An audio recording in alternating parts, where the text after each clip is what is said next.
Hello and Happy New Year. Welcome back to the Garden of Grace devotion. My name is Pastor Katie and I'm one of the pastors at Trinity Lutheran Church in Lilburn, Georgia. On this first Garden of Grace devotion in the new year, 2022, I greet you with a brief prayer from the book of Romans, chapter 15, verse 13. It reads, "May the God of hope fill you with all joy and peace in believing, so that you may abound in hope by the power of the Holy Spirit." This prayer has a lot of words in it that we heard over the Christmas season, over the season of Advent, and then over the season of Christmas. As we found our way toward the manger and celebrated the birth of Jesus. In December, we talked a lot about joy and hope and peace and love. We even had little banners with these words across the front of the sanctuary. What happens now to those words as we find our way into this next new year? Do we pack them up in boxes along with the themes they're attached to? Or do we continue to pick up these words over and over each day, along with their themes?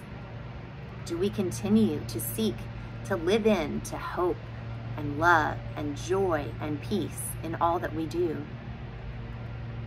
On Monday of this week, I was offered a real-life, real-time example of what to do with these words and the ideas behind them.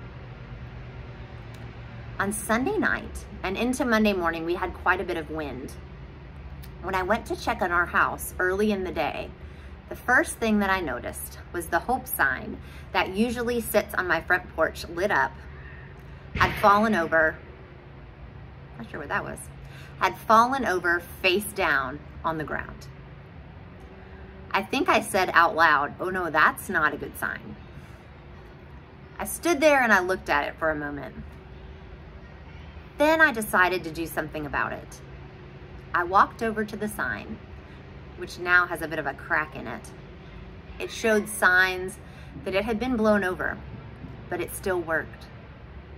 So I set it back up on the front porch and secured it. And at that moment, all seemed well. It wasn't quite like it was before the wind, but the sign was back up where it was supposed to be, and the light was still shining. All seemed well for the moment, so I went about my day. Later that evening, I was out exercising when I happened upon quite a scene. I journeyed by this particular yard many times during the season of Advent. It was a beautiful light display that included an illuminated manger and reindeer, as well as the words Noel and joy spelled out in lights. I loved it. On this particular windy night though, a few of the reindeer, along with the words Noel and joy, had met the same fate as the hope sign. They were face down on the ground. It appeared that no one was home at the house, and I couldn't help myself. Yes, technically I was probably trespassing, but I couldn't leave such a lovely scene in such disarray. So I went about setting the things back up. I started with the reindeer, then the word Noel, which in French means Christmas or good news. Then I went over to prop up joy, each letter of the word joy. And as I was setting up the letters for joy, Noel started to fall. At this point, in order to better get a better handle on the letters, I set the leash down for just a minute that was attached to our 8-month-old Labradoodle puppy. I'm pretty sure you can guess what happened next. I had to abandon my temporary self-appointed assignment of setting these letters back up and chase down the dog. And believe me, we are working on training him. We're getting there. But he's still a puppy.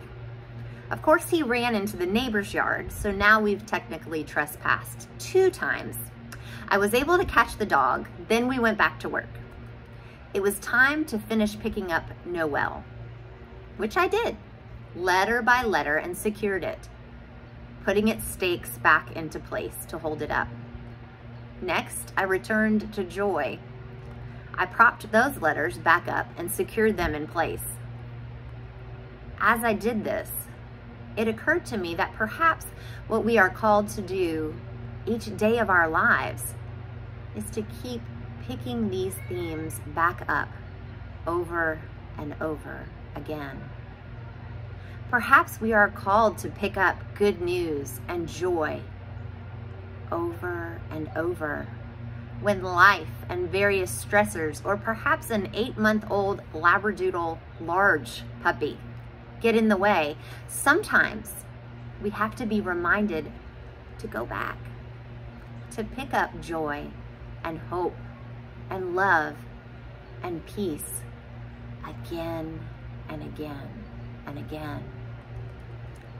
Even though we are moved from the season of Advent into the season of Epiphany, we need not put these words, these themes, in boxes. We need not put them away. When we feel like perhaps hope is flat on its face, or joy has been blown over by the wind, through God's grace, may we pick it up again and again and again. And as the brief prayer in Romans 15:13 says, may the God of hope fill us with all joy and peace in believing, so that you may abound in hope by the power of the Holy Spirit, day after day after day. Thanks be to God who journeys with us, even if we feel like hope and joy and good news are flat on their face. Thanks be to God who can help us pick up those words and those themes again and again and again. God's peace to you in this new year. Blessings.